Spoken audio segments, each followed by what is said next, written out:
모든 여군이 알고 있는 비밀이었습니다. 저희는 입 밖으로 꺼내지 못할 뿐이었죠. 북한 여군 장교가 충격적인 말을 내뱉습니다. 북한 최고 권력자의 특별봉사조. 그곳은 차마 말로는 할 수 없는 지옥 같은 곳이었습니다. 거부하면 일가족 전원 수용소행. 한번 들어가면 다시는 나올 수 없는 곳이었습니다. 그런데 선발된 5명의 여군 장교들. 이들이 상상도 못할 미친 선택을 합니다. 70년 동안 방치된 폐광산 터널. 그녀들의 발길은 그곳으로 향합니다. 120km, 단 48시간. 뒤에서는 추격조가 쫓아오고 앞에는 침수된 터널과 지뢰밭이 기다리고 있었습니다. 한 명이라도 포기하면 전원 죽습니다. 그래도 그녀들은 멈추지 않았습니다. 과연 이들은 자유를 찾을 수 있었을까요? 실화를 바탕으로 재구성한 북한 여성 장교 5명의 목숨을 건 탈북 그 이야기. 지금 바로 시작합니다. 사연 시작에 앞서 시청자님들이 어디서 듣고 계신지 댓글로 남겨주세요. 남겨주신 시청자님께 오늘의 행운과 복을 가득 담아드립니다. 평안남도 순천 여군부대의 이른 새벽이었습니다. 동이 트기 전 어둠이 부대를 감싸고 있었고 병사들은 아직 잠들어 있었습니다. 박소령은 부대 감청실에서 홀로 남한 라디오 주파수를 분석하고 있었습니다. 30살의 정보장교였습니다. 헤드폰 너머로 적의 뉴스 소리가 흘러나왔습니다. 서울의 날씨가 어떻고 경제가 어떻고 하는 이야기들이었습니다. 그녀에게는 그저 분석해야 할 정보일 뿐이었습니다. 매일 똑같이 반복되는 일상이었습니다. 오늘도 어제와 다를 것 없는 하루가 될 줄 알았습니다. 그때까지만 해도 그랬습니다. 그때 부대 정문 쪽에서 엔진 소리가 들려왔습니다. 검은 승용차 한 대가 부대 입구에 멈춰 섰습니다. 차문이 열리고 검은 옷을 입은 남자들이 내렸습니다. 그 순간 부대 전체에 긴장감이 퍼졌습니다. 보위부였습니다. 북한에서 보위부가 찾아온다는 것은 곧 누군가의 인생이 끝난다는 것을 의미했습니다. 아무리 충성을 다해도 아무리 실수 없이 살아도 보위부 앞에서는 모든 것이 무의미했습니다.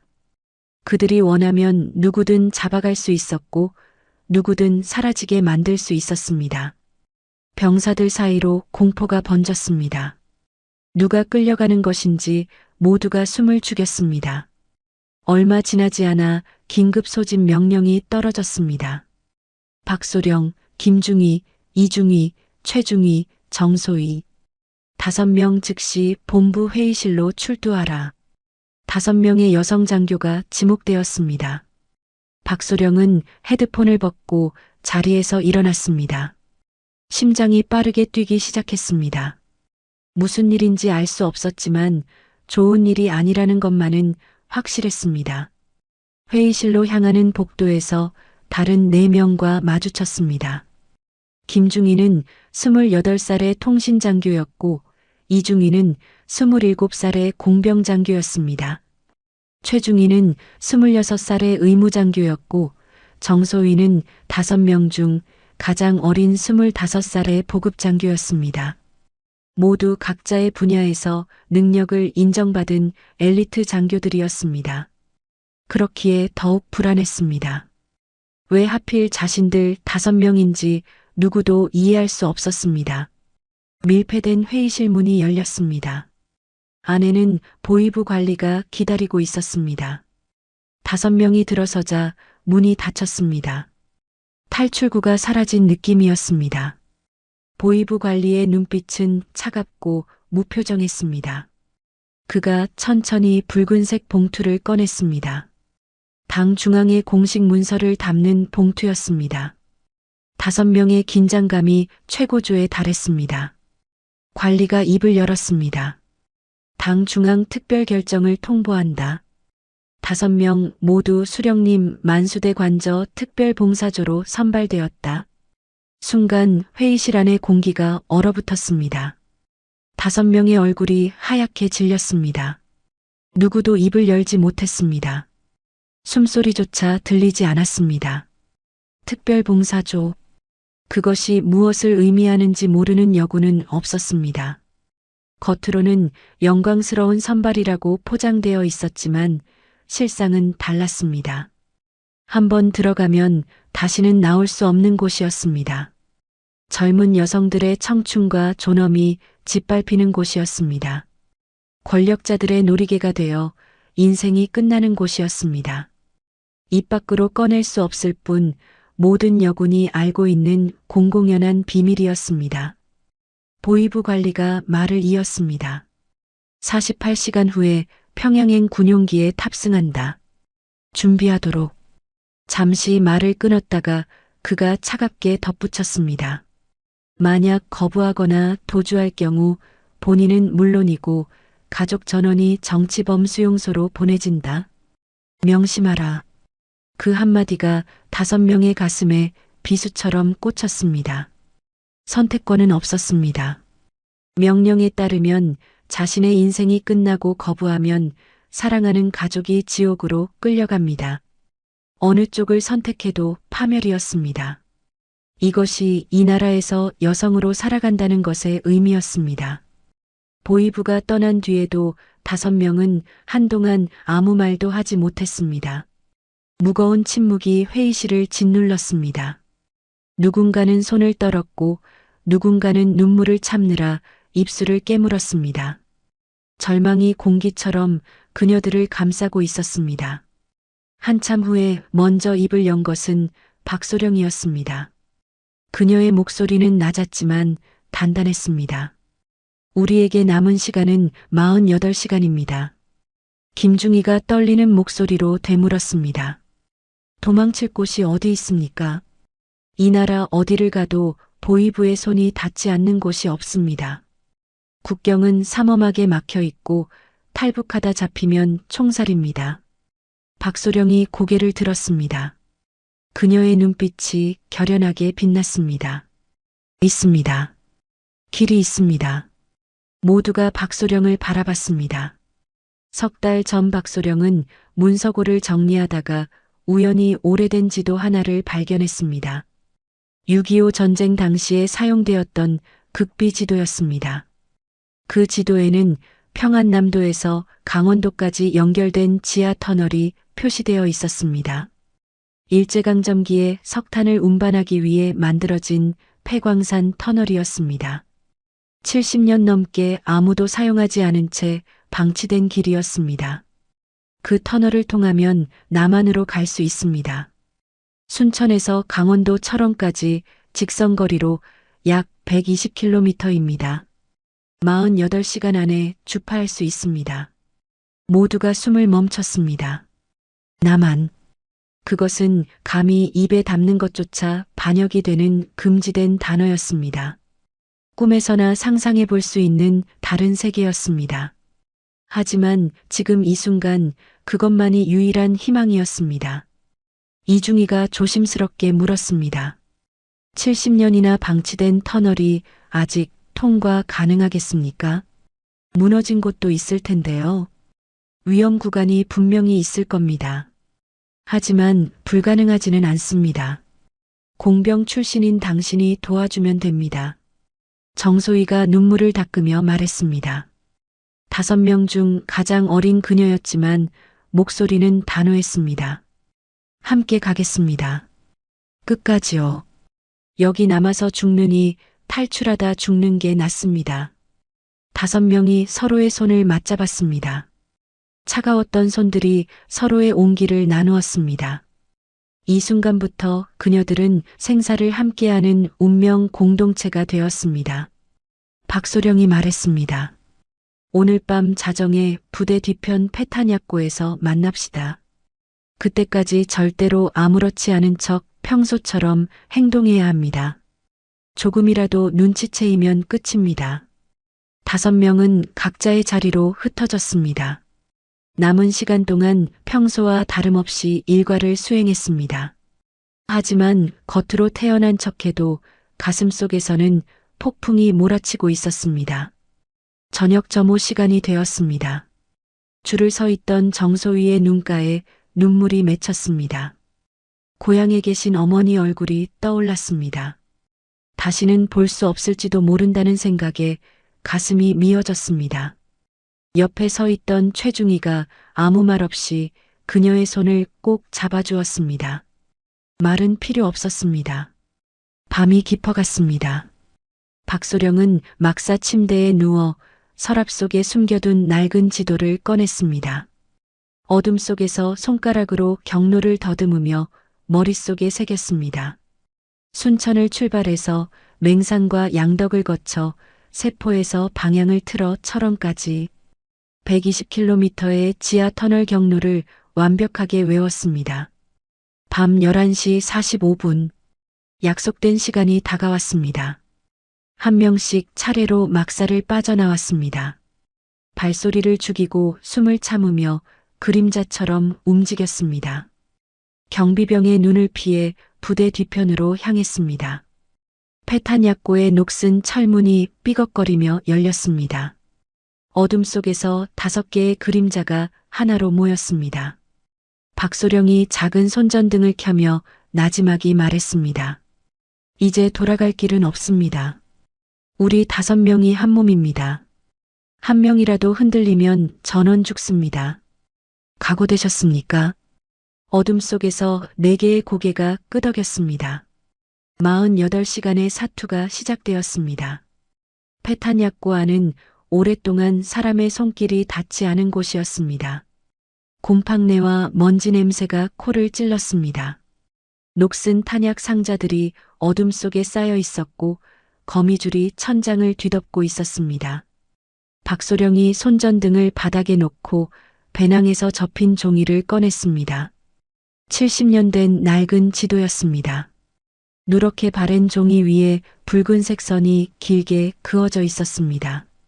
일제강점기에 석탄을 운반하기 위해 만들어진 지하 터널 경로였습니다. 5명이 지도 주위로 모여들었습니다.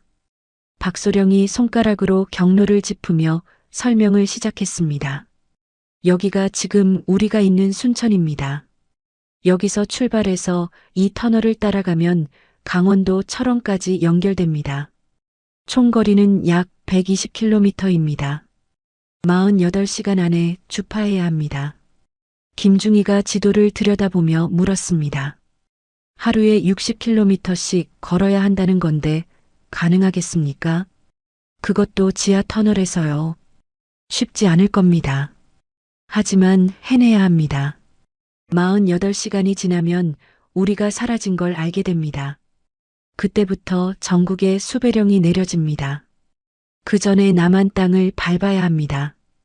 이중희가 공병장교답게 지도를 꼼꼼히 분석했습니다. 그녀의 표정이 점점 굳어졌습니다. 터널 중간에 위험 구간이 여러 곳 있습니다. 여기 이 지점은 지반이 약해서 낙반 위험이 있고요. 이쪽 2 구간은 지하수가 스며들어서 침수 가능성이 있습니다. 통과가 불가능합니까? 아닙니다. 우회로가 있습니다. 다만 시간이 더 걸릴 수 있습니다. 그리고 조심해서 통과해야 합니다. 최중희가 현실적인 문제를 제기했습니다. 의무장교로서 5명의 체력 상태를 누구보다 잘 알고 있었습니다. 120km 강행군이라니요. 솔직히 말해서 우리 체력으로 48시간 안에 가능할지 모르겠습니다. 군사훈련을 받은 남자 병사들도 힘든 거리입니다. 박소령이 모두를 둘러보며 말했습니다. 그녀의 눈빛은 흔들림이 없었습니다.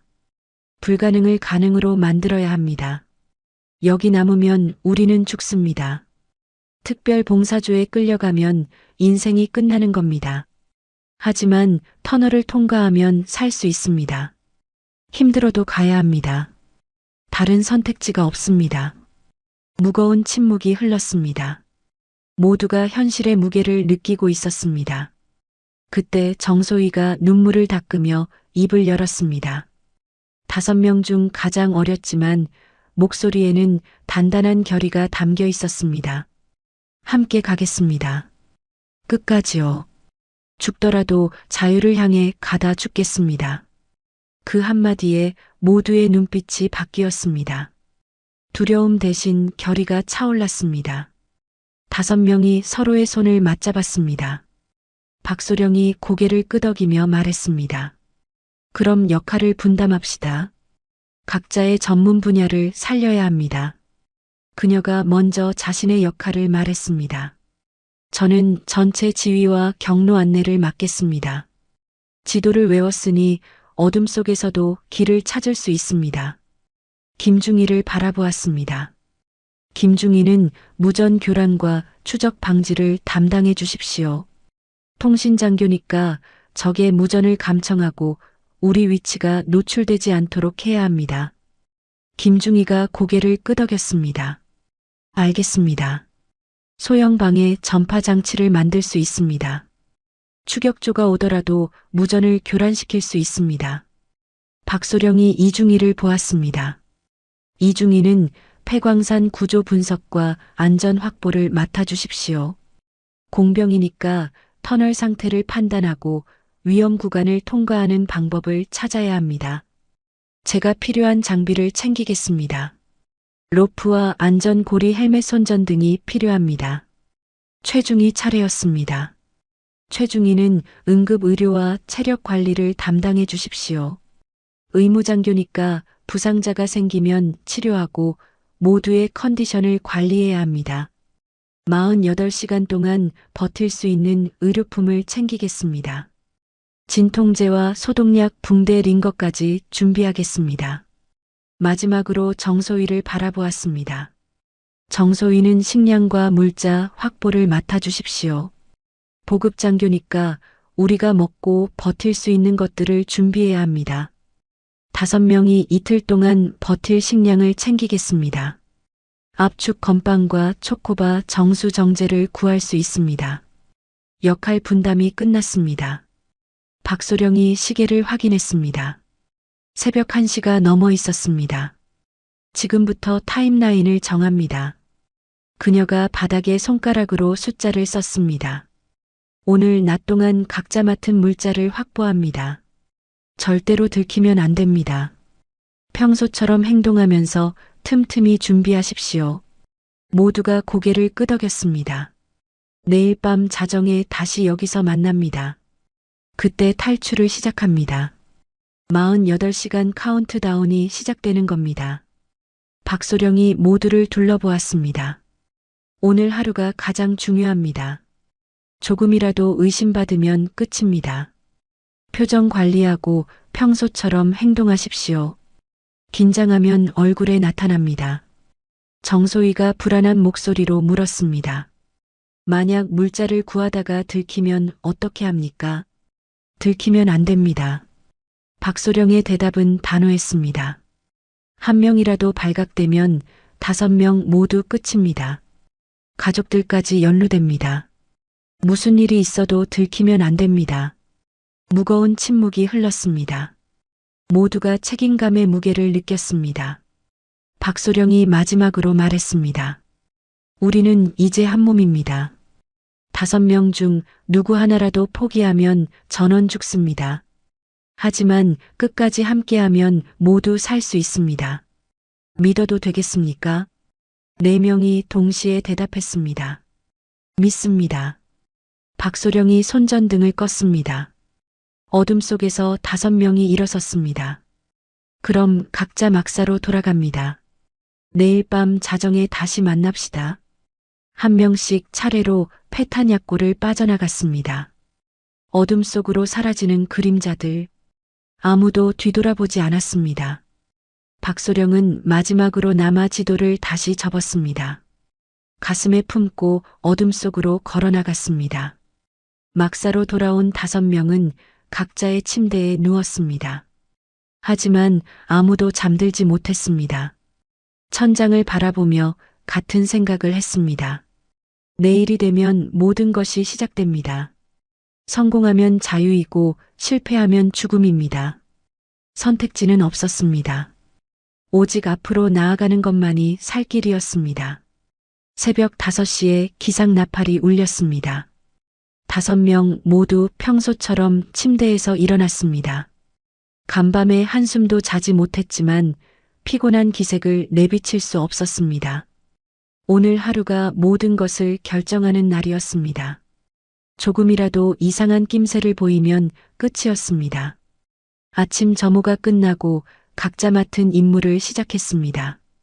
박소령은 문서고로 향했습니다. 정보장교로서 문서고 출입은 자연스러운 일이었습니다. 안으로 들어가 문을 닫은 뒤 서랍에서 지도를 꺼냈습니다. 복사할 수는 없었습니다. 흔적이 남으면 안 되었습니다. 머릿속에 완벽하게 새겨야 했습니다. 1시간 넘게 지도를 들여다보았습니다. 순천에서 출발해 맹산을 지나고 양덕을 거쳐 세포에서 방향을 틀어 철원까지 120km의 경로를 눈을 감아도 그릴 수 있을 때까지 반복해서 외웠습니다. 분기점마다 어느 쪽으로 가야 하는지, 위험 구간이 어디인지 모든 것을 머릿속에 각인했습니다. 김중희는 통신실에 있었습니다. 평소처럼 장비 점검을 하는 척하며 폐부품들을 모았습니다. 고장난 무전기에서 부품을 빼내고 버려진 회로 기판에서 쓸만한 것들을 골랐습니다. 아무도 관심 갖지 않는 폐품들이었습니다. 점심시간을 이용해 숙소에서 조립을 시작했습니다. 손가락 2마디 크기의 작은 장치가 완성되었습니다. 소형방의 전파 발생기였습니다. 출력은 약했지만 가까운 거리에서 무전을 교란시키기에는 충분했습니다. 추격조가 오더라도 서로 연락하지 못하게 만들 수 있었습니다. 이중희는 공병 창고로 갔습니다. 터널 통과에 필요한 장비들을 챙겨야 했습니다. 창고 관리 병사에게 훈련용 장비를 점검한다고 말했습니다. 의심하는 기색은 없었습니다. 로프 3타레와 안전고리 5개를 배낭에 넣었습니다. 헬멧 5개와 장갑 5켤레도 챙겼습니다. 손전등은 여분까지 포함해 8개를 준비했습니다. 건전지도 넉넉하게 가져갔습니다. 어둠 속에서 빛이 없으면 한 발자국도 나아갈 수 없었습니다. 최중희는 의무실에서 근무했습니다. 의무장교로서 약품 관리는 그녀의 업무였습니다. 재고 조사를 핑계로 필요한 것들을 챙겼습니다. 진통제 2통과 소독약 해열제를 가져갔습니다. 붕대와 거즈 반창고도 넉넉히 챙겼습니다. 48시간 동안 무슨 일이 생길지 몰랐습니다. 링거 2개와 비타민 주사도 가방에 넣었습니다. 탈수나 저혈당이 오면 쓸 수 있었습니다. 정소희는 식량 창고를 담당했습니다. 보급장교로서 식량 관리 장부를 작성하는 것은 일상적인 업무였습니다. 장부를 조작하며 물자를 빼돌렸습니다. 압축 건빵 12끼분을 챙겼습니다. 5명이 이틀 동안 먹을 양이었습니다. 초코바 20개와 정수 정제도 가져갔습니다. 물은 터널 안에서 구할 수 있을지 몰랐기 때문에 정수 정제가 반드시 필요했습니다. 오전 10시가 되었습니다. 부대 입구에 다시 검은 승용차가 나타났습니다. 보이부였습니다. 5명의 심장이 철렁 내려앉았습니다. 설마 들킨 것인가? 손에 땀이 났습니다. 보이부 관리가 부대장실로 들어갔습니다. 얼마 후 5명에게 다시 소집 명령이 내려졌습니다. 회의실로 들어가는 발걸음이 무거웠습니다. 문이 열리고 보이부 관리와 마주했습니다. 그의 눈빛은 여전히 차가웠습니다. 48시간 후 평양행 일정을 다시 확인하러 왔다. 준비는 잘 되고 있는가? 5명이 동시에 대답했습니다. 예, 영광스럽게 준비하고 있습니다. 목소리가 떨리지 않도록 애썼습니다. 표정 관리에 온 신경을 집중했습니다. 보이부 관리가 한 명씩 훑어보았습니다. 마치 거짓말을 찾아내려는 듯한 시선이었습니다. 심장이 터질 것 같았습니다. 하지만 아무도 흔들리지 않았습니다. 좋다. 내일 저녁까지 짐을 꾸려놓아라. 보이부가 떠났습니다. 5명은 회의실에서 나와 각자 자리로 돌아갔습니다. 지나치며 눈빛을 교환했습니다. 아무 말도 하지 않았지만 서로의 마음을 알 수 있었습니다. 점심시간에 5명은 화장실에서 짧게 만났습니다. 준비 완료. 속삭이듯 말하고 고개를 끄덕이는 것으로 확인을 마쳤습니다. 말은 필요 없었습니다. 오후 3시가 되었습니다. 박소령은 부대 외곽을 정찰했습니다. 산책을 하는 척하며 폐광산 입구까지의 경로를 확인했습니다. 부대에서 폐광산 입구까지는 약 5km였습니다. 도보로 1시간 거리였습니다. 중간에 검문소가 2곳 있었습니다. 위치와 경비병력 교대 시간을 파악했습니다. 첫 번째 검문소는 야간에 2명이 교대로 근무했습니다. 두 번째 검문소는 우회 도로로 피할 수 있었습니다. 저녁 6시에 식당에서 5명이 마주 앉았습니다. 마지막 만찬이었습니다. 내일이면 이 부대를 떠나게 됩니다. 성공하면 다시는 돌아오지 않을 것이고 실패하면 살아서 돌아오지 못할 것입니다. 국밥 한 그릇과 김치 몇 조각. 평범한 저녁이었습니다. 하지만 5명의 마음은 평범하지 않았습니다. 서로를 바라보며 눈빛으로 격려했습니다. 말하지 않아도 알 수 있었습니다. 우리는 해낼 수 있다고. 밤 9시가 되었습니다. 각자 막사로 돌아갔습니다. 박소령은 침대에 누워 배낭을 확인했습니다. 지도는 이미 머릿속에 있었습니다. 손전등과 여분의 건전지 나침반을 챙겼습니다. 군복 안에 여러 겹의 옷을 껴입었습니다. 지하 터널은 춥고 습할 것입니다. 다른 4명도 각자 준비한 물자를 배낭에 넣었습니다. 들키지 않도록 조심스럽게. 심장은 계속 빠르게 뛰었습니다. 밤 11시가 되었습니다. 박소령은 시계를 확인했습니다.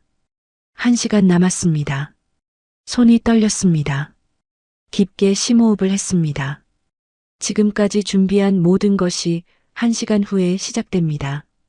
자정이 되었습니다. 한 명씩 막사를 빠져나왔습니다.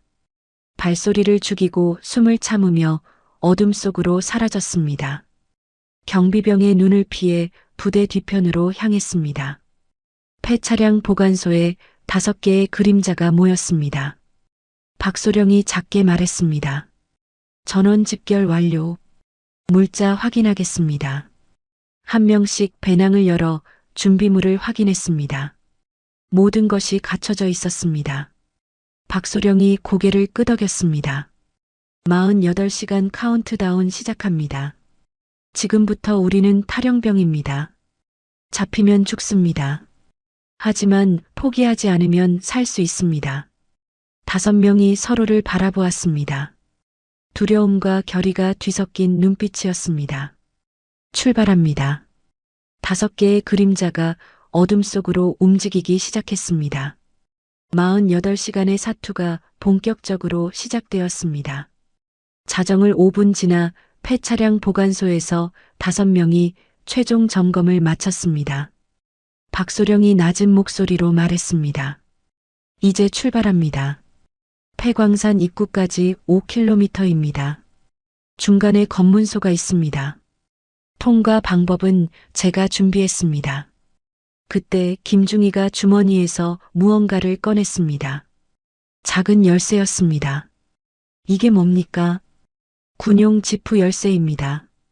3달 전부터 복제해뒀습니다. 모두가 놀랐습니다. 아무도 예상하지 못한 준비였습니다. 걸어서 가면 1시간이 넘게 걸립니다. 지프를 타면 15분이면 됩니다. 체력도 아끼고 시간도 벌 수 있습니다. 박소령이 고개를 끄덕였습니다. 좋습니다. 지프로 이동합니다. 5명이 조용히 차량 보관소 안쪽으로 이동했습니다. 어둠 속에서 군용 지프가 보였습니다. 김중희가 열쇠로 문을 열었습니다. 이중희가 운전석에 앉았습니다. 시동을 걸려는 순간 정소희가 말했습니다. 잠깐요. 소음기를 개조해뒀습니다. 뭐라고요? 아버지가 정비사셨어요. 어릴 때부터 옆에서 보고 배웠습니다. 엔진 소음을 절반으로 줄였습니다. 정소희가 작게 웃었습니다. 그 미소 속에 돌아가신 아버지에 대한 그리움이 담겨 있었습니다. 이중희가 시동을 걸었습니다. 엔진 소리가 평소보다 훨씬 작았습니다. 정소희의 말대로였습니다. 지프가 천천히 움직이기 시작했습니다. 전조등을 끄고 달빛에만 의지해서 부대 후문 쪽으로 향했습니다. 후문에는 경비병이 있었습니다. 하지만 박소령은 이미 교대 시간을 파악해 두었습니다. 자정에서 자정 10분 사이에 5분간의 공백이 있었습니다. 교대하는 동안 잠깐 자리를 비우는 시간이었습니다. 지프가 후문에 도착했습니다. 경비 초소에 불이 꺼져 있었습니다. 지금이었습니다. 이중희가 엑셀을 밟았습니다. 지프가 소리 없이 후문을 빠져나갔습니다. 성공이었습니다. 첫 번째 관문을 통과했습니다. 비포장 도로로 진입했습니다. 달빛 아래 길이 희미하게 보였습니다. 이중희가 조심스럽게 운전했습니다. 한쪽은 낭떠러지였고 한쪽은 산비탈이었습니다. 10분쯤 달렸을 때 첫 번째 검문소가 나타났습니다. 멈춰요. 박소령이 말했습니다. 검문소에 불빛이 보였습니다. 경비병 2명이 서 있었습니다. 피할 수 없었습니다. 정면 돌파해야 했습니다. 김중희, 위조 명령서 준비됐습니까? 예, 여기 있습니다. 김중희가 서류 봉투를 꺼냈습니다. 긴급 군수물자 이송 명령서였습니다. 부대장 직인까지 위조되어 있었습니다. 제가 말하겠습니다. 아무도 당황하지 마십시오. 박소령이 창문을 내렸습니다. 지프가 검문소 앞에 멈췄습니다. 경비병이 다가왔습니다. 손전등으로 차 안을 비췄습니다. 야간에 어디를 가는 겁니까? 신분증과 이동 명령서를 제시하십시오. 박소령이 차가운 표정으로 서류를 내밀었습니다. 긴급 군수물자 이송 임무입니다. 당 중앙 직속 명령입니다. 경비병이 서류를 받아들었습니다. 손전등으로 꼼꼼히 확인했습니다. 시간이 느리게 흘렀습니다. 5명 모두 숨을 죽였습니다. 경비병이 고개를 들었습니다. 뒤쪽 짐칸을 확인하겠습니다. 심장이 철렁 내려앉았습니다. 짐칸에는 탈출 장비가 가득했습니다. 확인당하면 끝이었습니다. 그때 정소희가 앞으로 몸을 기울였습니다. 날카로운 목소리가 나왔습니다. 동무, 지금 당 중앙 직속 기밀 물자라고 했습니다. 함부로 확인했다가 무슨 일이 생기면 동무가 책임질 겁니까? 경비병의 얼굴이 굳었습니다. 당 중앙이라는 말에 움찔했습니다. 북한에서 당 중앙은 절대 권력이었습니다. 잘못 건드렸다가는 본인은 물론 가족까지 화를 입을 수 있었습니다. 경비병이 잠시 망설였습니다. 그리고 뒤로 물러섰습니다. 통과하십시오. 지프가 천천히 출발했습니다. 검문소를 지나 100m쯤 갔을 때 모두가 안도의 한숨을 내쉬었습니다. 정소희, 잘했습니다. 박소령이 말했습니다. 정소희의 손이 떨리고 있었습니다. 긴장이 풀린 것이었습니다. 두 번째 검문소는 우회했습니다. 박소령이 정찰해둔 비포장 산길을 이용했습니다. 길이 좁고 험했습니다. 지프가 심하게 흔들렸습니다. 하지만 아무도 불평하지 않았습니다.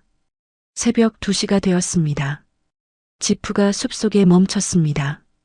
폐광산 입구 500m 전방이었습니다. 더 이상 차로는 갈 수 없었습니다. 여기서 내립니다. 차량은 여기 숨깁니다. 5명이 내려서 나뭇가지로 지프를 위장했습니다. 멀리서 보면 숲풀처럼 보일 것입니다. 배낭을 메고 도보 이동을 시작했습니다. 손전등은 최소한만 켜고 달빛에 의지했습니다. 발소리를 죽이며 조심스럽게 걸었습니다. 새벽 2시 30분에 폐광산 입구에 도착했습니다. 70년 동안 방치된 흔적이 역력했습니다. 녹슨 철문이 서 있었고 그 주변으로 잡초가 무성하게 자라 있었습니다. 거미줄이 입구를 뒤덮고 있었습니다. 이중이가 다가가서 철문을 살폈습니다. 자물쇠가 녹슬었습니다. 부술 수 있습니다. 공병 도구를 꺼내 자물쇠에 대고 힘을 주었습니다. 녹슨 쇠가 부서지는 소리가 났습니다. 철문이 삐걱거리며 열렸습니다. 안쪽에서 차갑고 습한 공기가 밀려왔습니다. 칠흑 같은 어둠이 펼쳐져 있었습니다. 손전등을 켜자 거대한 터널이 나타났습니다. 천장 높이가 10m는 되어 보였습니다. 5명이 터널 입구에 섰습니다. 박소령이 뒤를 돌아보았습니다. 멀리 부대 쪽에서 희미한 불빛이 보였습니다. 이제 저곳으로 다시는 돌아가지 않을 것입니다. 이제 돌아갈 수 없습니다. 박소령이 말했습니다. 앞으로 45시간 안에 120km를 가야 합니다. 쉽지 않을 겁니다. 하지만 포기하지 않으면 반드시 해낼 수 있습니다. 5명이 서로를 바라보았습니다.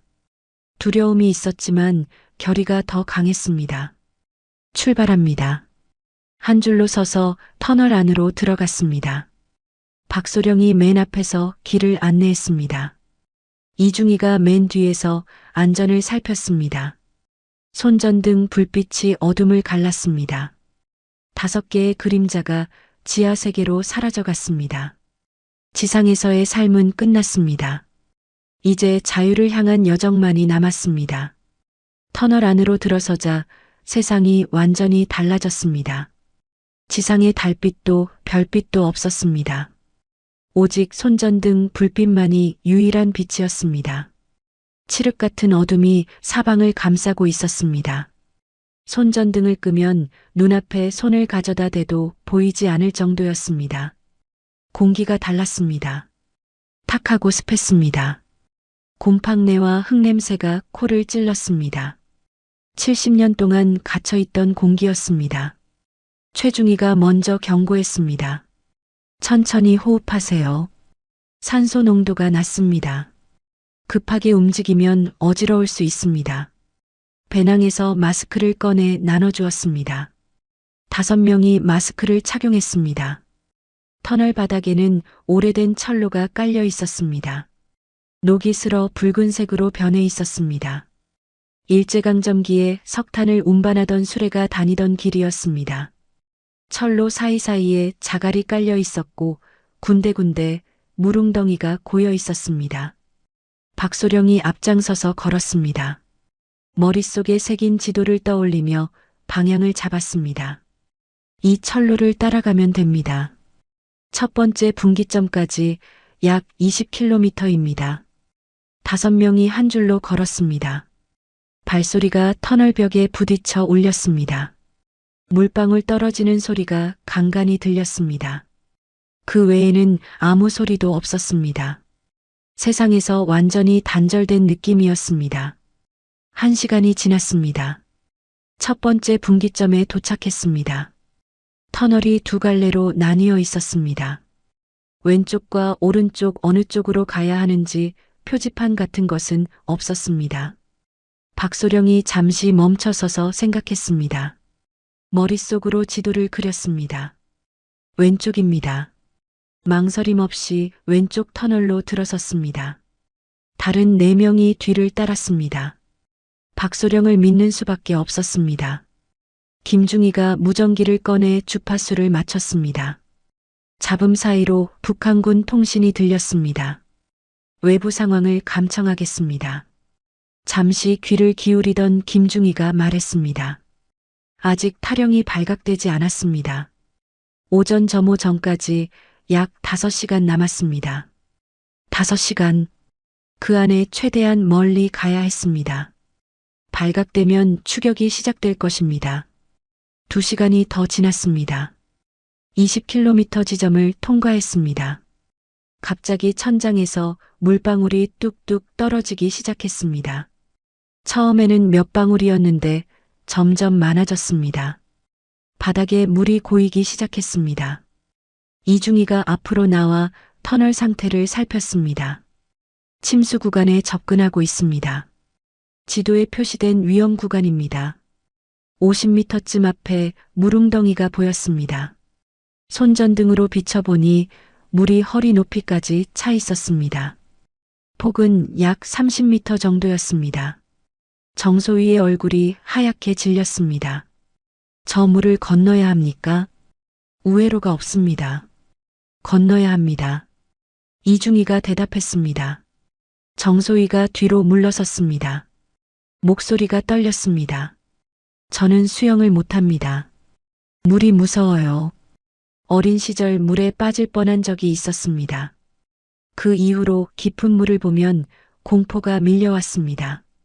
박소령이 정소희에게 다가갔습니다. 그녀의 손을 잡았습니다. 제가 앞에서 갈게요. 손을 꼭 잡고 따라오세요. 절대 놓지 않을게요. 정소희가 고개를 끄덕였습니다. 눈가에 눈물이 맺혀 있었습니다. 박소령이 먼저 물속으로 들어갔습니다. 차가웠습니다. 뼛속까지 스며드는 냉기였습니다. 이를 악물고 앞으로 나아갔습니다. 한 명씩 들어오세요. 손을 잡고 일렬로. 김중희가 두 번째로 들어왔습니다. 그 뒤로 이중희, 최중희가 따랐습니다. 마지막으로 정소희가 떨리는 다리로 물속에 발을 담갔습니다. 차가운 물이 허리까지 찼습니다. 정소희가 비명을 삼켰습니다. 앞사람의 손을 꽉 잡았습니다. 천천히, 한 발짝씩. 박소령의 목소리가 어둠 속에서 들렸습니다. 물속에는 흐름이 있었습니다. 발이 미끄러웠습니다. 한 발 한 발 조심스럽게 내디뎠습니다. 배낭이 물에 젖어 무거워졌습니다. 최중희가 말했습니다. 체온 저하 주의하세요. 오래 있으면 저체온증이 올 수 있습니다. 10분이 지났습니다.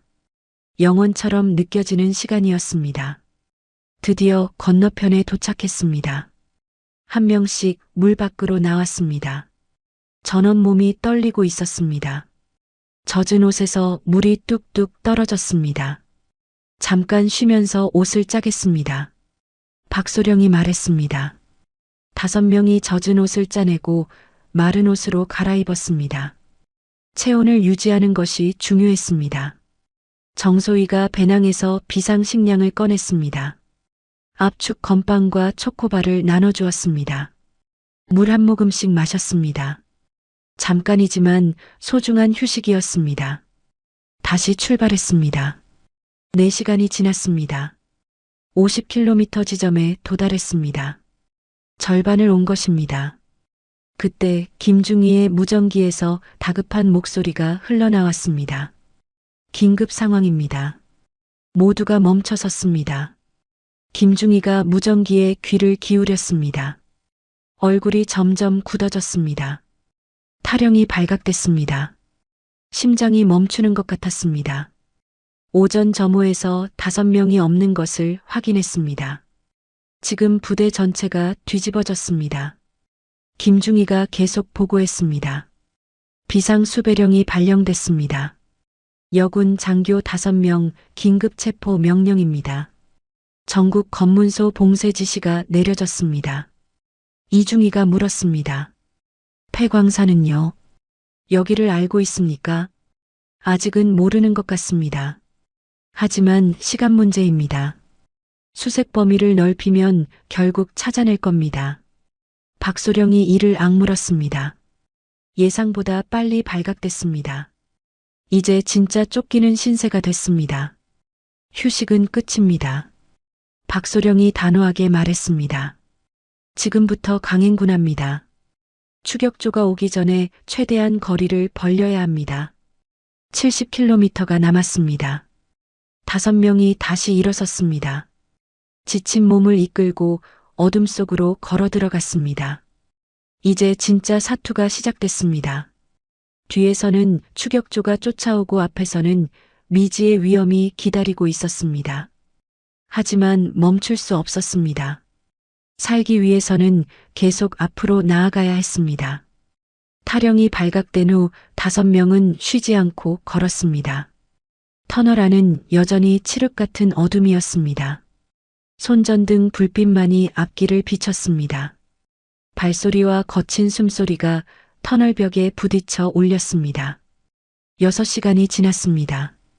70km 지점이었습니다. 5명 모두 극도의 피로에 시달리고 있었습니다. 다리가 후들거렸고 발에는 물집이 잡혔습니다.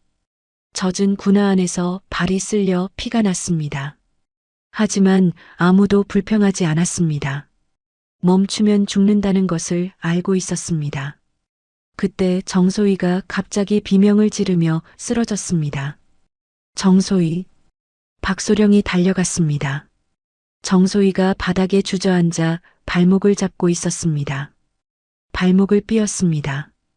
돌에 걸려서 최중희가 즉시 무릎을 꿇고 발목을 살폈습니다. 만지자 정소희가 비명을 삼켰습니다. 인대가 늘어난 것 같습니다. 부어오르고 있어요. 배낭에서 붕대와 진통제를 꺼냈습니다. 발목을 단단히 감고 진통제를 먹였습니다. 걸을 수 있겠습니까? 박소령이 물었습니다. 정소희가 이를 악물고 일어서려 했습니다. 하지만 발목에 힘을 주자 다리가 풀렸습니다. 다시 주저앉았습니다. 눈물이 흘렀습니다. 죄송합니다. 제가 짐이 되고 있습니다. 저 때문에 다들 위험해지고 있어요. 정소희가 고개를 숙였습니다. 어깨가 떨리고 있었습니다. 저를 두고 가세요. 4명이라도 살아야 합니다. 박소령이 정소희 앞에 무릎을 꿇었습니다. 그녀의 얼굴을 두 손으로 감싸들었습니다. 무슨 소리입니까? 한 명도 포기하지 않는다고 했습니다. 우리는 5명이 함께 시작했고 5명이 함께 끝낼 겁니다. 김중희와 이중희가 다가왔습니다. 부축하면 됩니다. 4명이 교대로 부축하면 갈 수 있습니다. 이중희가 말했습니다. 정소희의 양쪽 팔을 김중희와 이중희가 잡았습니다. 일으켜 세웠습니다. 정소희가 한 발을 내딛었습니다. 고통스러웠지만 걸을 수 있었습니다. 갑니다. 박소령이 앞장섰습니다. 느려졌지만 계속 전진했습니다. 1시간이 더 지났습니다. 터널 상황이 악화되었습니다. 앞에 거대한 돌무더기가 길을 막고 있었습니다. 천장이 무너져 내린 낙반 구간이었습니다. 이중희가 앞으로 나가 상황을 살폈습니다. 손전등으로 이리저리 비춰보았습니다. 완전히 막힌 건 아닙니다. 돌무더기 틈새로 기어갈 수 있는 길이 있습니다. 하지만 좁습니다. 박소령이 물었습니다. 통과 가능합니까? 가능합니다. 다만 1명씩 기어서 가야 합니다. 배낭은 몸에서 떼고 끌고 가야 합니다. 5명이 돌무더기 앞에 섰습니다. 틈새는 정말 좁았습니다. 어른 1명이 겨우 기어갈 수 있는 정도였습니다. 이중희가 먼저 들어갔습니다. 납작하게 엎드려 팔꿈치로 밀며 앞으로 나아갔습니다. 5분쯤 지나 반대편에서 목소리가 들렸습니다. 통과했습니다. 1명씩 오세요. 김중희가 2번째로 들어갔습니다. 그 다음 최중희가 따랐습니다. 정소희 차례가 되었습니다. 부상당한 발목으로 기어가야 했습니다. 얼굴이 창백했습니다. 할 수 있습니다. 박소령이 말했습니다. 정소희가 이를 악물고 틈새로 들어갔습니다. 기어갈 때마다 발목에서 통증이 밀려왔습니다. 비명을 삼키며 조금씩 앞으로 나아갔습니다. 박소령이 뒤에서 정소희의 발을 밀어주었습니다. 조금만 더. 거의 다 왔습니다. 10분이 지났습니다. 정소희가 반대편으로 빠져나왔습니다. 손과 무릎이 찰과상 투성이었습니다. 군복이 찢어져 있었습니다. 마지막으로 박소령이 통과했습니다. 5명 전원이 낙반 구간을 넘었습니다. 최중희가 소독약으로 상처를 치료했습니다. 8시간이 경과했습니다. 80km 지점이었습니다. 정소희가 배낭을 열었습니다. 남은 식량을 확인했습니다. 식량이 얼마 안 남았습니다.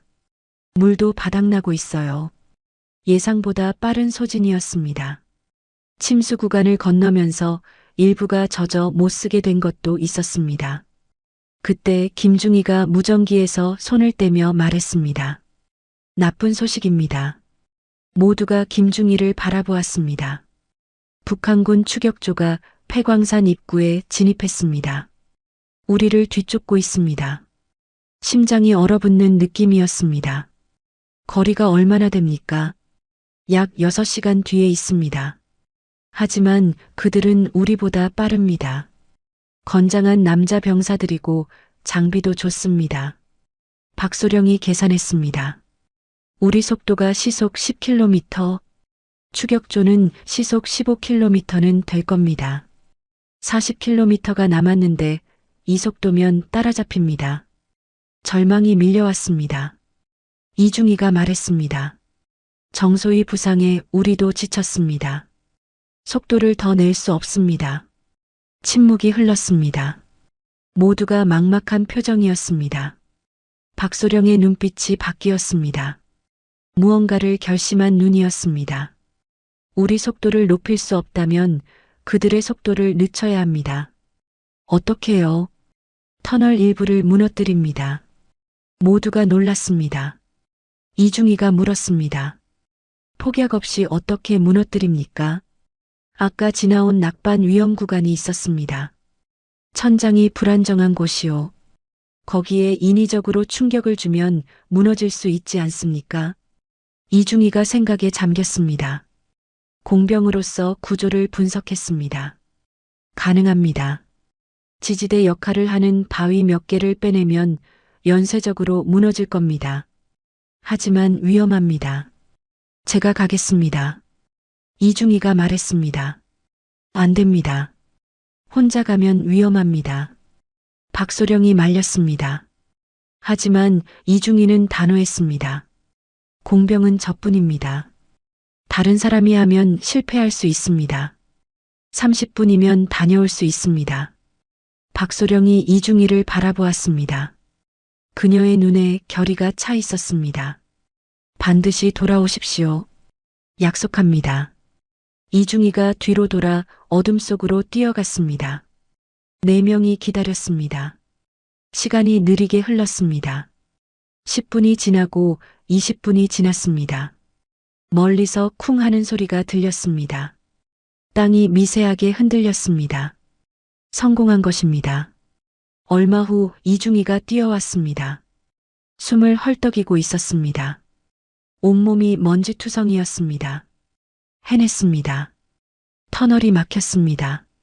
추격조가 저 구간을 뚫으려면 최소 3시간은 걸릴 겁니다. 박소령이 이중희의 손을 잡았습니다. 고생했습니다. 한 줄기 희망이 보였습니다. 3시간을 벌었습니다. 하지만 아직 40km가 남아 있었습니다. 쉴 시간 없습니다. 바로 출발합니다. 5개의 그림자가 다시 어둠 속으로 움직이기 시작했습니다. 터널을 무너뜨린 후 5명은 다시 전진했습니다. 3시간을 벌었지만 마음을 놓을 수 없었습니다. 추격조는 반드시 무너진 구간을 뚫고 올 것입니다. 그 전에 최대한 멀리 가야 했습니다. 12시간이 경과했습니다. 100km 지점이었습니다. GOP까지 20km가 남았습니다. 거의 다 온 것입니다. 하지만 5명 모두 한계에 다다라 있었습니다. 정소희의 상태가 급격히 나빠졌습니다. 부상당한 발목뿐만 아니라 온몸에 힘이 빠져 있었습니다. 눈이 풀리고 말이 어눌해졌습니다. 정소희, 정신 차려요. 최중희가 정소희의 얼굴을 살폈습니다. 입술이 바짝 말라 있었고 피부가 창백했습니다. 탈수와 저혈당입니다. 오랫동안 제대로 먹지 못하고 계속 걸었으니까요. 배낭에서 마지막 링거를 꺼냈습니다. 정소희의 팔에 바늘을 꽂고 링거를 연결했습니다. 김중희가 링거백을 높이 들고 있었습니다. 1시간만 버티세요. 제발. 최중희가 정소희의 손을 잡았습니다. 정소희가 희미하게 고개를 끄덕였습니다. 잠시 휴식을 취했습니다. 정소희에게 링거가 들어가는 동안 다른 4명도 주저앉아 지친 몸을 쉬었습니다. 발이 부어올라 군화를 벗기도 힘들었습니다. 온몸이 땀과 먼지로 뒤범벅이 되어 있었습니다. 30분이 지났습니다. 정소희의 눈빛이 조금 돌아왔습니다. 일어날 수 있겠습니까? 박소령이 물었습니다. 정소희가 이를 악물고 일어섰습니다. 비틀거렸지만 서 있을 수 있었습니다. 다시 출발했습니다. 얼마 지나지 않아 터널 저 멀리에서 희미한 빛이 보였습니다. 손전등 불빛이 아니었습니다. 자연광이었습니다. 출구입니다. 이중희가 외쳤습니다. 희망이 보이는 순간이었습니다. 하지만 김중희의 표정이 굳어졌습니다. 무전기를 귀에 대고 있던 그녀가 말했습니다. 문제가 있습니다. 모두가 멈춰섰습니다. 북한군이 터널 출구 쪽에 병력을 배치했습니다. 20명이 경계 중입니다. 우리가 나오기를 기다리고 있어요. 심장이 철렁 내려앉았습니다. 출구가 막힌 것입니다. 정면 돌파는 불가능합니다. 5명이 20명을 상대할 수 없습니다. 이중희가 말했습니다. 모두가 절망에 빠졌습니다. 여기까지 와서 막히다니. 박소령이 눈을 감았습니다. 머릿속으로 지도를 떠올렸습니다. 터널 구조를 하나하나 되짚었습니다. 갑자기 눈을 떴습니다. 환기구가 있습니다. 뭐라고요? 출구 2km 전방에 환기구가 있었습니다. 지도에 표시되어 있었어요. 터널 공기를 순환시키기 위해 지상과 연결된 수직 통로입니다. 모두의 눈이 커졌습니다. 그 환기구로 나갈 수 있습니까? 높이가 약 10m입니다. 사다리가 있다면 올라갈 수 있을 겁니다. 한 줄기 희망이었습니다. 5명이 다시 움직이기 시작했습니다. 출구 쪽이 아니라 왼쪽 벽을 주시하며 걸었습니다. 1km쯤 갔을 때 천장에서 희미한 빛이 새어 들어오는 곳을 발견했습니다. 올려다보니 수직으로 뚫린 통로가 있었습니다. 환기구였습니다. 벽에 낡은 철제 사다리가 붙어 있었습니다. 70년 동안 방치된 사다리였습니다. 녹이 심하게 슬어 있었습니다. 이중희가 사다리를 살폈습니다. 녹이 많이 슬었지만 올라갈 수는 있을 것 같습니다. 제가 먼저 올라가서 확인하겠습니다. 사다리에 발을 올렸습니다. 삐걱거리는 소리가 났습니다. 조심스럽게 한 칸씩 올라갔습니다. 5분 후 위에서 이중희의 목소리가 들렸습니다. 지상과 연결되어 있습니다. 출구는 숲속입니다. 주변의 적군은 보이지 않습니다. 박소령이 고개를 끄덕였습니다. 한 명씩 올라갑니다. 정소희부터. 정소희가 사다리 앞에 섰습니다. 부상당한 발목으로 10m를 올라가야 했습니다. 얼굴이 창백했지만 피하지 않았습니다. 할 수 있습니다. 사다리에 손을 잡고 올라가기 시작했습니다. 한 칸 올라갈 때마다 발목에서 통증이 밀려왔습니다. 이를 악물었습니다. 아래에서 박소령과 김중희가 밀어주었습니다. 중간쯤 올라갔을 때 사다리가 심하게 흔들렸습니다. 녹슨 볼트가 느슨해진 것입니다. 정소희가 비명을 삼켰습니다. 멈추지 마세요. 계속 올라가요. 박소령이 아래에서 외쳤습니다. 정소희가 다시 올라가기 시작했습니다. 마침내 위에서 이중희의 손이 내려왔습니다. 정소희를 끌어올렸습니다. 다음은 최중희, 그 다음은 김중희가 올라갔습니다. 박소령 차례가 되었습니다. 마지막이었습니다. 사다리에 발을 올렸습니다. 이미 4명이 올라가면서 사다리가 더 약해져 있었습니다. 중간쯤 올라갔을 때였습니다. 발판이 부러졌습니다. 박소령의 몸이 허공에 떴습니다. 한 손으로 간신히 사다리를 잡았습니다. 다리가 허공에서 흔들렸습니다. 박소령님, 위에서 4명이 비명을 질렀습니다. 손 내려요. 잡아요. 4개의 손이 아래로 내려왔습니다. 박소령이 남은 힘을 다해 손을 뻗었습니다. 손가락이 닿았습니다. 잡았어요. 놓지 마세요. 4명이 온 힘을 다해 끌어올렸습니다. 팔이 터질 것 같았습니다. 하지만 아무도 손을 놓지 않았습니다. 박소령의 몸이 조금씩 올라왔습니다. 마침내 환기구 밖으로 빠져나왔습니다. 5명 전원이 지상에 나왔습니다. 밤하늘이 펼쳐져 있었습니다. 별이 가득했습니다. 48시간 만에 보는 하늘이었습니다. 차갑고 탁한 터널 공기가 아닌 신선한 바람이 불어왔습니다. 5명이 땅에 주저앉았습니다. 아무 말도 하지 못했습니다. 그저 하늘을 올려다보며 숨을 몰아쉬었습니다. 잠시 후 박소령이 일어섰습니다. 주변을 살폈습니다. 여기가 어딥니까? 이중이가 나침반을 꺼내 방향을 확인했습니다. 강원도 철원 민통선 지역입니다. GOP가 약 8km 전방입니다. 거의 다 온 것입니다. 하지만 아직 안심할 수 없었습니다. 여기는 아직 북한 땅이었습니다. 그때 정소희가 무언가를 발견했습니다. 저건 뭐예요? 땅에 표지판이 꽂혀 있었습니다. 빨간 글씨로 쓰여 있었습니다. 지뢰 위험지역? 5명의 얼굴이 굳어졌습니다. 사방이 지뢰밭이었습니다. 한 발짝도 함부로 디딜 수 없었습니다. 박소령이 기억을 더듬었습니다.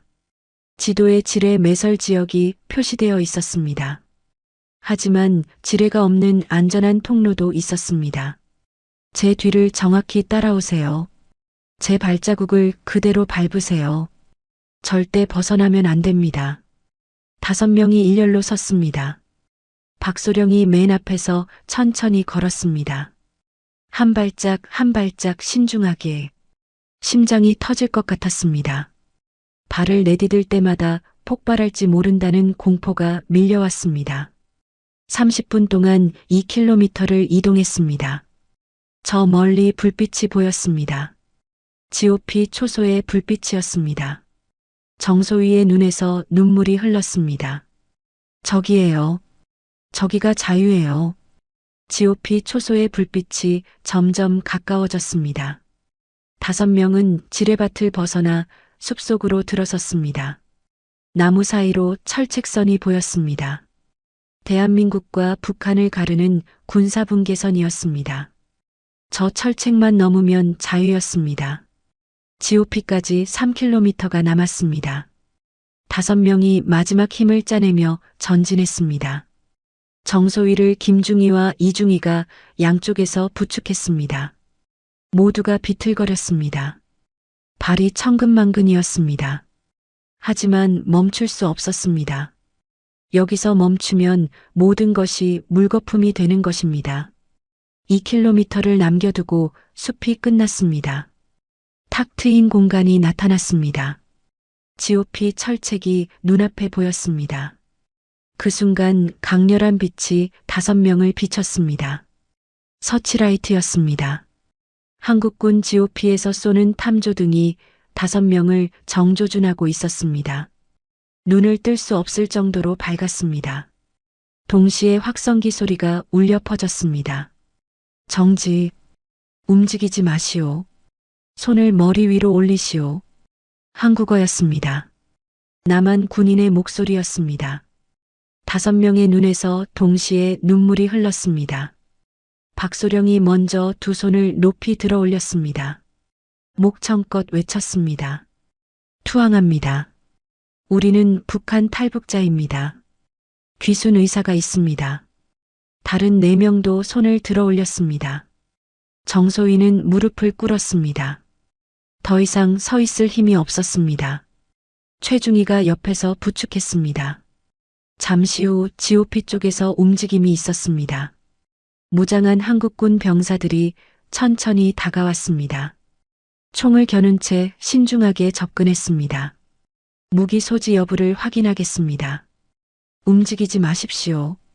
병사들이 5명을 수색했습니다. 무기는 없었습니다.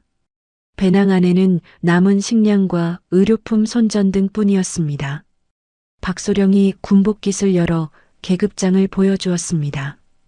우리는 북한 인민군 여성 장교 5명입니다. 소령 1명, 중위 3명, 소위 1명입니다. 48시간 동안 폐광산 터널을 통해 왔습니다. 병사들이 서로 눈빛을 교환했습니다.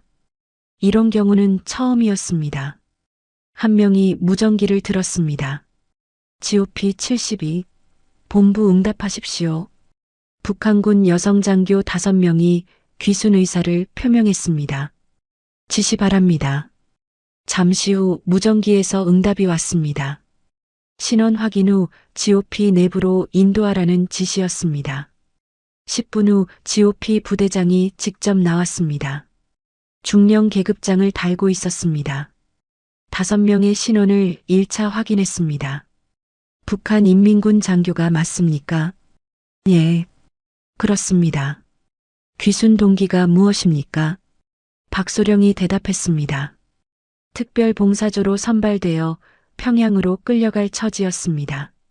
거부하면 가족이 수용소로 보내지고 따르면 우리 인생이 끝나는 상황이었습니다. 살기 위해 탈출했습니다. 부대장의 표정이 미묘하게 변했습니다. 특별봉사조가 무엇인지 그도 알고 있었습니다. 알겠습니다. 우선 GOP 안으로 들어가십시오. 상세한 조사는 합동신문본부에서 진행될 것입니다. 5명이 한국군의 안내를 받으며 GOP 철책 안으로 들어갔습니다. 철책을 넘는 순간이었습니다. 정소희가 갑자기 쓰러졌습니다. 의식을 잃은 것이었습니다. 48시간 동안 부상당한 몸으로 버텨온 것이 한계에 다다른 것입니다. 의무병 불러. 한국군 병사가 외쳤습니다. 곧바로 의무병이 달려왔습니다. 정소희를 들것에 실어 의무실로 옮겼습니다. 다른 4명도 GOP 내부 임시 숙소로 안내받았습니다. 처음 보는 광경이었습니다. 깨끗한 시설과 밝은 조명. 북한 부대와는 완전히 달랐습니다. 따뜻한 물이 담긴 대야가 제공되었습니다. 깨끗한 수건과 군용 담요도 받았습니다.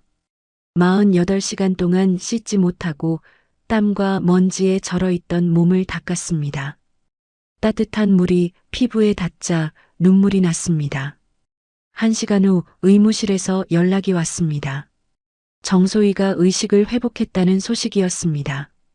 탈수와 저혈당 그리고 발목 부상이 심했지만 생명에는 지장이 없었습니다. 4명이 의무실로 달려갔습니다. 정소희가 침대에 누워 있었습니다. 얼굴에 핏기가 돌아와 있었습니다. 링거가 연결되어 있었고 발목에는 깁스가 되어 있었습니다. 정소희, 박소령이 침대 옆에 앉았습니다. 정소희가 눈을 떴습니다. 우리 해냈습니까? 해냈습니다.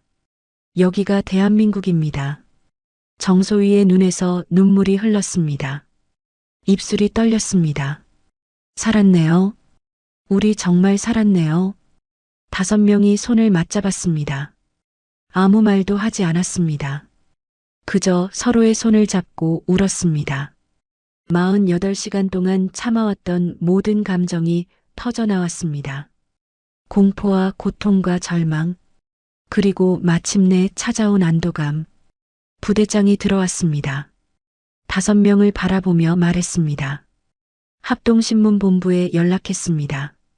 내일 아침 헬기가 와서 서울로 이송할 예정입니다.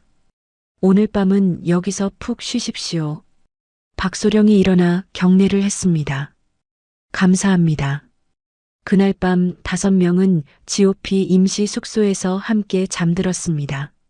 48시간 동안 한숨도 자지 못했습니다. 피로가 파도처럼 밀려왔습니다. 하지만 이번에는 두려움이 아니라 평화로운 잠이었습니다. 더 이상 쫓기지 않아도 되었습니다. 더 이상 숨지 않아도 되었습니다. 다음 날 아침 해가 떴습니다. 하늘에서 헬기 소리가 들렸습니다. 군용 헬기가 GOP에 착륙했습니다. 5명을 서울 합동신문본부로 이송하기 위해 온 것이었습니다. 5명이 헬기에 올랐습니다. 정소희는 들것에 실려 탔습니다. 헬기가 이륙했습니다. 창밖으로 풍경이 펼쳐졌습니다. GOP 철책이 작아졌습니다. 멀리 북쪽 땅이 보였습니다. 다시는 돌아가지 않을 곳이었습니다. 그리고 눈앞에 대한민국 땅이 펼쳐졌습니다. 산과 들, 마을과 도시, 자유로운 땅이었습니다.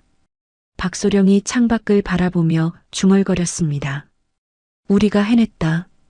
옆에 앉은 김중희가 박소령의 손을 잡았습니다. 네, 해냈습니다. 5명의 얼굴에 미소가 번졌습니다. 지옥 같은 48시간이 끝났습니다. 이제 새로운 삶이 시작되는 것입니다. 헬기가 서울을 향해 날아갔습니다. 자유를 향한 여정이 마침내 끝났습니다. 1년이 흘렀습니다. 서울 강남의 한 카페에서 5명의 여성이 테이블에 둘러앉아 있었습니다. 창밖으로 봄 햇살이 쏟아지고 있었습니다. 벚꽃이 흩날리는 거리를 사람들이 오갔습니다. 평화로운 오후였습니다. 박소령이 커피잔을 들며 말했습니다. 아니, 이제는 박지연이라는 새 이름을 가진 여성이었습니다. 1년 전 오늘이었습니다. 우리가 GOP를 넘은 날이요. 다른 4명이 고개를 끄덕였습니다. 1년 전 그날의 기억이 떠올랐습니다. 48시간 동안의 지옥 같은 탈출, 120km 지하 터널, 추격과 공포, 그리고 마침내 찾아온 자유. 김중희였던 김서연이 말했습니다. 그때는 살 수 있을 거라고 생각도 못했어요. 하루하루가 기적 같았습니다. 1년 동안 많은 일이 있었습니다. GOP에서 서울로 이송된 5명은 합동신문본부에서 3개월간 조사를 받았습니다. 신원 확인과 탈북 동기 북한 내부 정보에 대한 신문이 이어졌습니다. 쉽지 않은 시간이었습니다. 하지만 5명은 서로를 의지하며 버텼습니다. 조사가 끝난 후 하나원에 입소했습니다. 하나원은 탈북민들이 남한 사회에 적응하기 위해 교육받는 시설이었습니다. 3개월 동안 대한민국의 역사와 사회제도, 생활 방식을 배웠습니다. 처음에는 모든 것이 낯설었습니다. 자유롭게 말하고 자유롭게 선택하는 것이 어색했습니다. 평생 통제받으며 살아온 사람들에게 자유는 두렵기도 했습니다.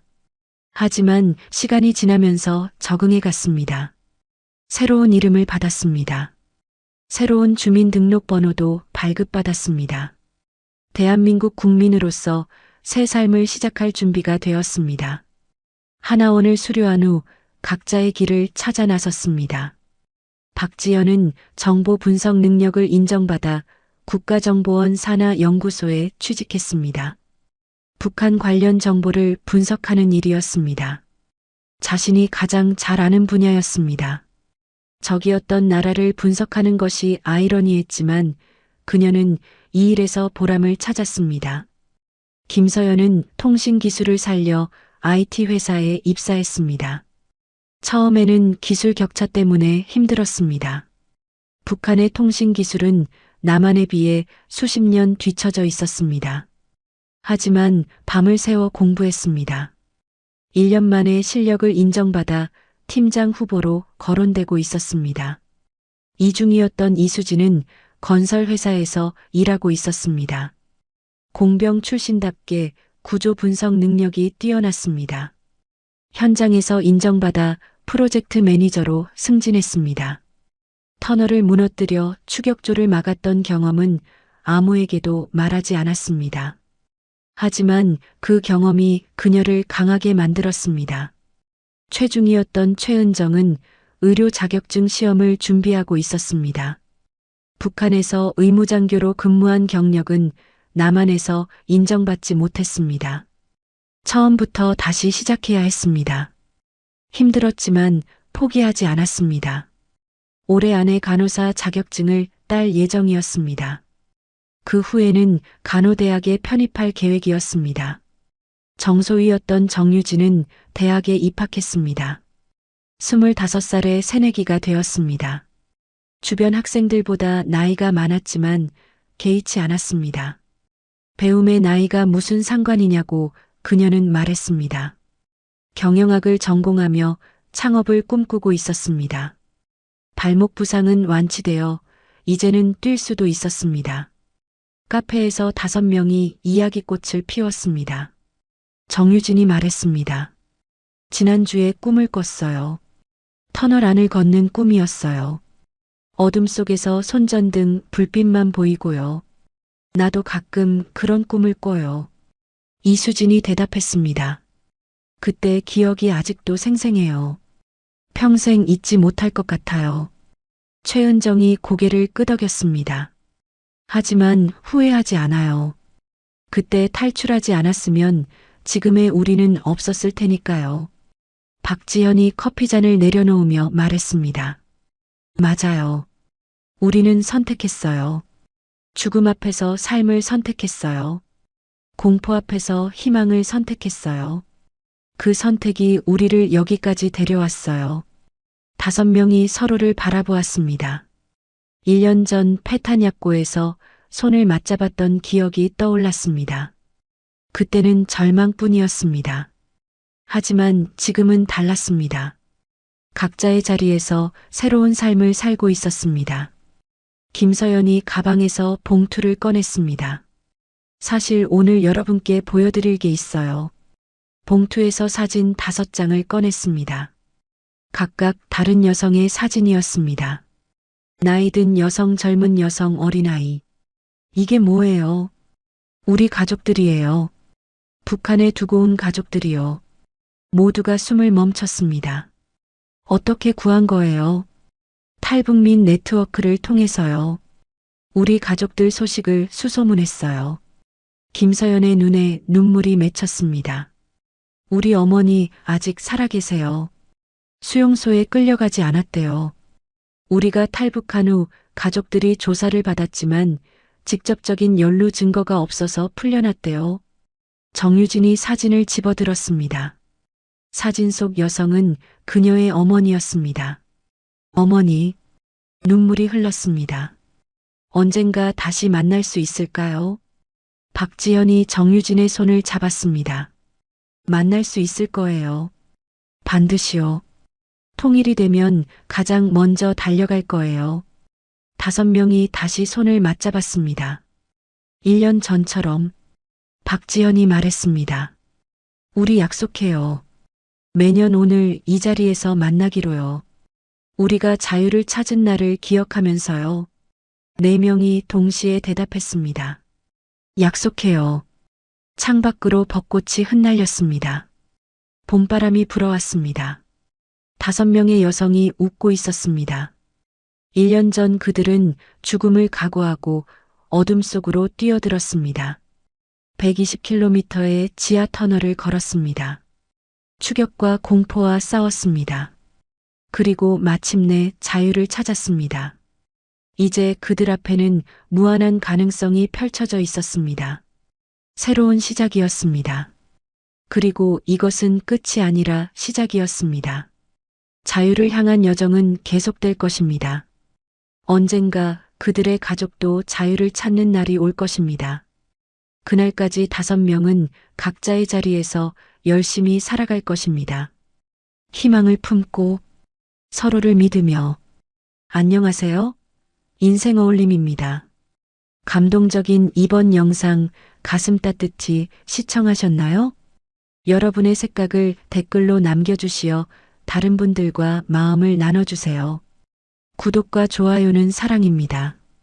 끝까지 시청해 주셔서 감사드리며 더 좋은 영상으로 다시 찾아뵙겠습니다. 감사합니다. 인생 어울림 드림